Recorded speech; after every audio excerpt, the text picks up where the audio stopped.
Ayan mga sis. Mainit na tubig na lang yung gamitin ko. Ayan.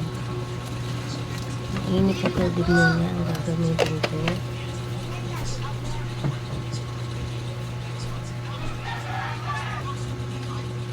Tapos, yung santol ay akin ng ilagay.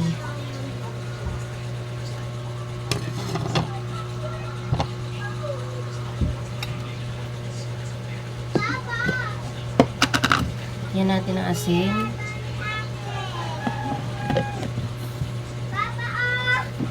At isama na din natin yung ating gulay para maluto na. Ayan. Sibuyas, mga sis.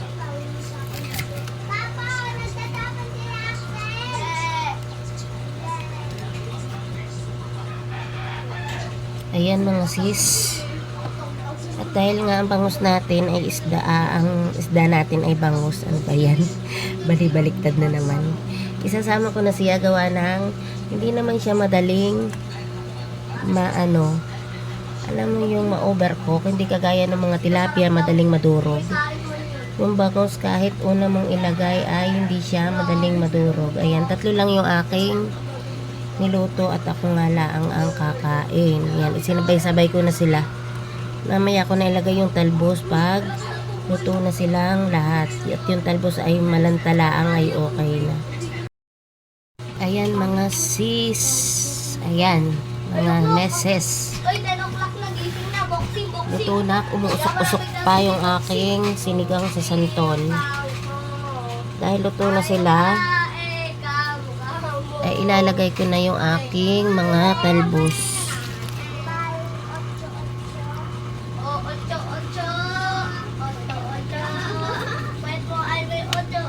Ayan, may bisita kami, excuse me.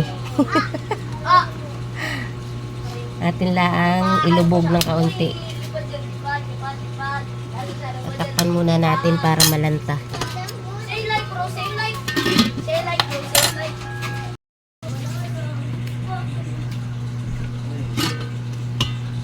Ayan.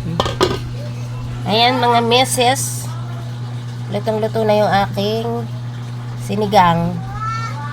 Sinigang na bangus sa santol. Ayan. Lasang probinsya na naman ang ulam ni meses. Ay, Ronald, ka pwede na to. Kain na.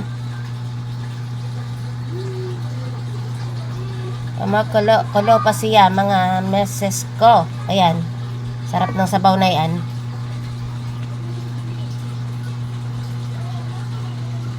May sausawa na patis. Patis at kalamansi ay talaga namang mapapa-only rice. Ulo talaga. Okay.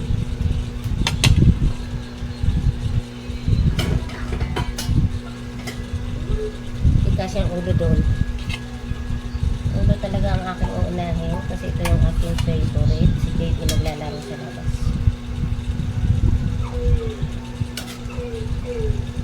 Sinama ko yung mga buto para maasim na maasim. Masarap itong santol sa galunggong talaga yung sinaing na galunggong na may santol. Yummy. Yummy mga sis.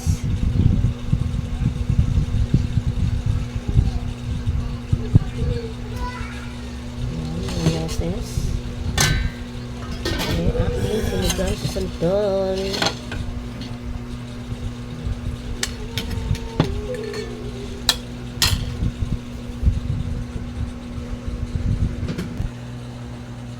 Ayan na yung aking sinigang sa santol. Kain na kuya.